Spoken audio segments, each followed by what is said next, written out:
le rétablissement de la statue de Henri IV. Ah, je voyais s'élever, dans le lointain des âges, ces monuments, espoir de 100 rois glorieux. Et je voyais crouler les fragiles images de ces fragiles demi-dieux. Alexandre, pêcheur des rives du Pirée, foule ta statue ignorée sur le pavé du Parthénon. Les premiers rayons de la naissante aurore, en vain dans le désert, interrogent encore les muets débris de même nom. Qu'ont-ils donc prétendu, dans leur esprit superbe, qu'un bronze inanimé dut les rendre immortels? Demain le temps peut-être aura caché sous l'herbe leur imaginaire autel. Le proscrit à son tour peut remplacer l'idole des piédestaux du Capitole, si là des trônes de Marius, aux outrages du sort insensé qui s'oppose. Le sage de l'affront dont frémit Théodose sourit avec Démétrius.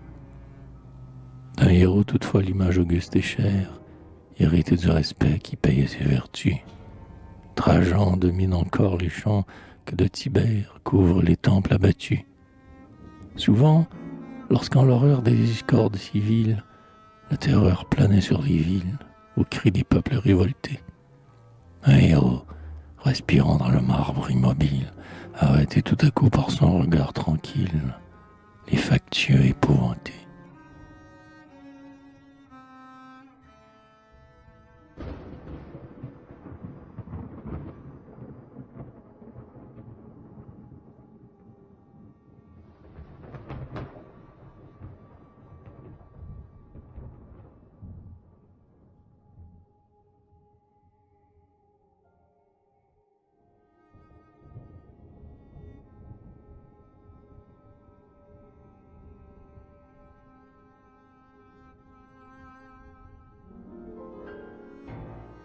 Et quoi?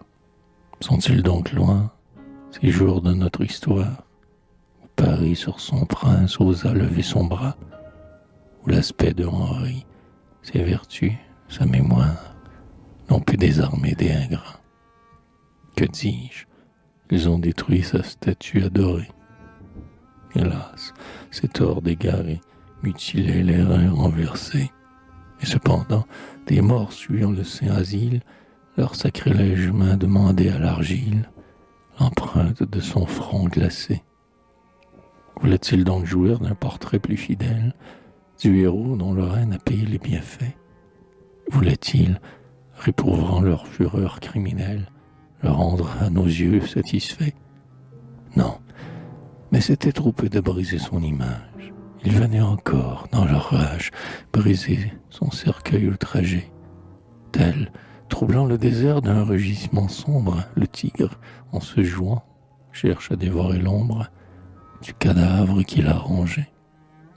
Assis près de la Seine, en mes douleurs amères, je me disais, la Seine arrose encore Ivry, et les flots sont passés où, du temps de nos pères, se peignaient les traits de Henri. Nous ne verrons jamais l'image vénérée des rois qu'à la France ait pleuré, enleva sitôt le trépas. Sans saluer Henri, nous irons aux batailles, et l'étranger viendra chercher dans nos murailles un héros qu'il n'y verra pas.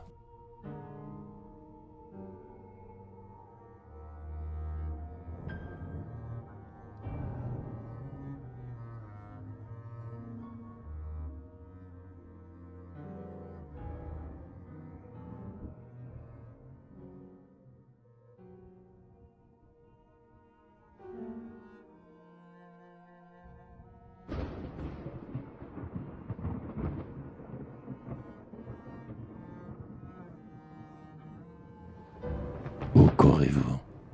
Quel bruit naît, s'élève et s'avance? Qui porte ces drapeaux, seigneurs de nos rois? Dieu, quelle masse au loin semble, en sa marche immense, broyer la terre sous son poids? Répondez, ciel, c'est lui, je vois sa noble tête. Le peuple fier de sa conquête répète en chœur son nom chéri. Ô Malire, tais-toi dans la publique ivresse. Que seraient tes concerts près des champs d'allégresse de la France aux pieds de Henri? Par mille bras traînés, le lourd colosse roule. Ah, Joignons-nous à ces efforts pieux. Qu'importe si mon bras est perdu dans la foule, Henri me voit du haut des cieux. Tout un peuple avoué se bronze à ta mémoire. Ô chevaliers, rival en gloire, des Bayards et des Duguesclin, de l'amour des Français reçoit la noble preuve. Nous devons ta statue au denier de la veuve, à l'obole de l'orphelin. N'en doutez pas, l'aspect de cette image auguste rendra nos mots moins grands, notre bonheur plus doux. Ô Français, louez Dieu, vous voyez un roi juste, un Français de plus parmi vous. Désormais, dans ses yeux, en volant à la gloire, nous viendrons puiser la victoire. Henri recevra notre foi. Et quand on parlera de ces vertus si chères, nos enfants n'iront pas demander à nos pères comment souriait le bon roi.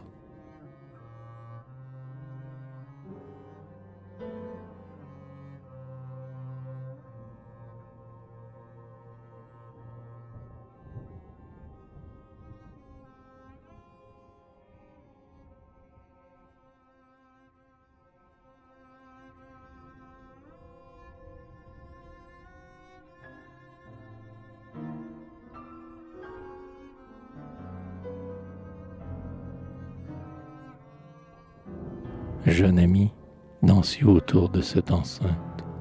Mêlez-vous pas joyeux, mêlez vos heureux chants. Henri, car sa bonté dans ses traits empreinte bénira vos transports touchants.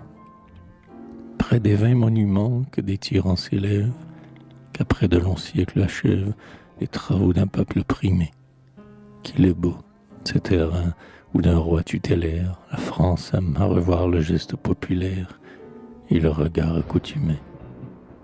Que le fier conquérant de la Perse avilie, las de léguer ses traits à de frêles métaux, menace, dans l'excès de sa vaste folie, d'imposer sa forme à l'Athos.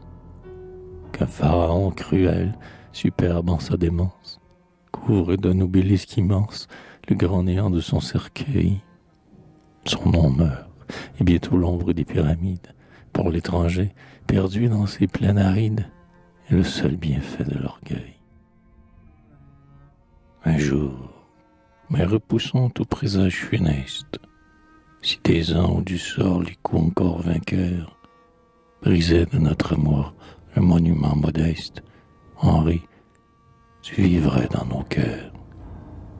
Cependant que du Nil les montagnes altières, cachant sans royale poussière du monde inutile fardeau, du temps et de la mort attestent le passage, et ne sont déjà plus, à l'œil ému du sage, que la ruine d'un tombeau.